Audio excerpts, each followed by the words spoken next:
Friends, Rajini கூட நடிக்கல, கமலை கல்யாணம் பண்ண ஆசைப்பட்டேன்.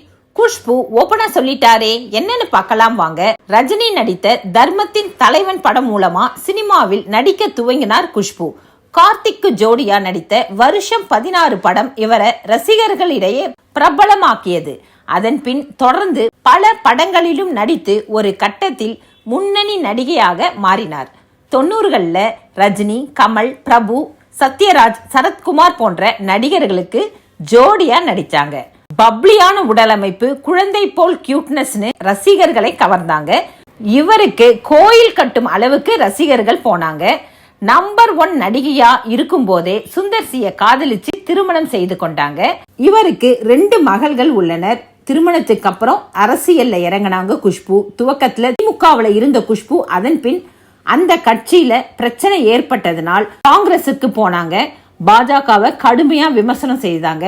ஆனா திடீர்னு ஒரு நாள் காங்கிரஸ்ல இருந்து விலகி பாஜகவுல தன்னை இணைத்து கொண்டாங்க. ஆனா பாஜகவில் குஷ்புவுக்கு சரியான அங்கீகாரம் கிடைக்கல, சரியான பதவியும் கொடுக்கல. என்னை யாரும் அழைப்பதில்லைன்னு வருத்தப்பட்டாங்க குஷ்பு. ஆனா பாஜக மேலிடம் அவங்கள கண்டுக்கவே இல்லை. அதனால் குடும்பத்தை கவனித்துக் கொள்வதோடு சுந்தர் சி படங்களுக்கு தன்னால் முடிந்த உதவிகளை செய்தாங்க குஷ்பு.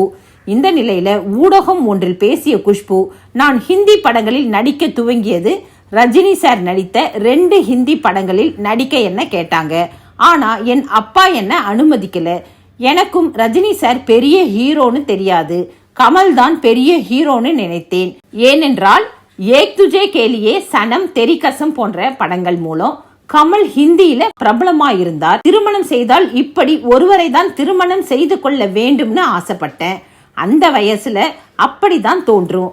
ஆனா தமிழ் சினிமாவில் நடிக்க வந்த பின்னர் தான் ரஜினி சார் சூப்பர் ஸ்டார் என்பது எனக்கு தெரிந்தது என குஷ்பு பேசியிருந்தார். இதே குஷ்பு பின்னாளில் நாட்டுக்கு ஒரு நல்லவன், பாண்டியன், மன்னன், அண்ணாமலை போன்ற படங்களில் ரஜினியுடன் நடித்தது குறிப்பிடத்தக்கது.